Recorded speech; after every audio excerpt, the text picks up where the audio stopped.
পবিত্র ঈদ উল ফিতরের ২-১ দিন হাতে রেখে জাতীয় ঈদগাহে চলছে শেষ মুহূর্তের সাজগোজ। রাষ্ট্রপতির সঙ্গে এক কাতারে ১.৫ দশক পর প্রধানমন্ত্রী পর্যায়ের কেউ অংশ নেবেন জামায়াতে। তবে শেষ মুহূর্তের সাদামাটা প্রস্তুতিতে নেই নিরাপত্তা ব্যবস্থার অতিরিক্ত কড়াকড়ি। দেখা মেলেনি আগের মতো ডগ স্কোয়াড, পুলিশ, র্যাব কিংবা রাষ্ট্রীয় বাহিনীর অতিরিক্ত শোডাউন। আসল কাশ্মীরি মানেই স্মার্ট কাশ্মীরি, একটি তাসমিয়া কসমেটিক্স অ্যান্ড টয়লেট্রিজ লিমিটেডের পণ্য। ঈদগাহে দায়িত্ব পালনে প্রস্তুত হচ্ছে পুলিশ, র্যাব ও অন্যান্য আইনশৃঙ্খলা বাহিনীর কন্ট্রোল রুম।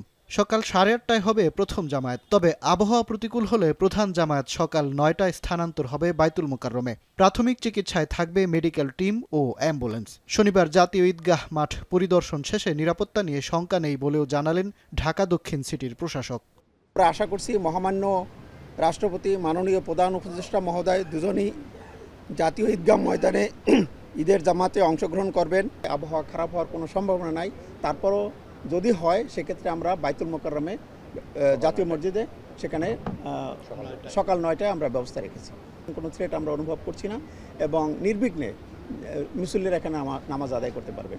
এদিকে সংবাদ সম্মেলনে ঈদগাহের বিশেষ নিরাপত্তা নিয়ে ডিএমপির অতিরিক্ত কমিশনার কিছু না জানালেও নগরবাসীর নিরাপত্তায় সার্বক্ষণিক 650টিরও বেশি টহল দল কাজ করবে বলে জানান তিনি। ঢাকা মেট্রোপলিটন পুলিশের 50টি থানা এলাকায় প্রতিদিন জননিরাপত্তা বিধানে 2 পালায় ডিএমপির 667টি টহল টিম দায়িত্ব পালন করে আসছে। এবারের জাতীয় ঈদগাহে 121টি কাতারে মুসল্লি ধারণ ক্ষমতা 35,000। ভিআইপি গ্যালারিতে সক্ষমতা 250 জনের। তবে জায়নামাজ ব্যতীত ছাতা বা অতিরিক্ত কিছু বহন না করার আহ্বান সিটি কর্পোরেশনের। মাজহার মাহবুব, এখন, ঢাকা।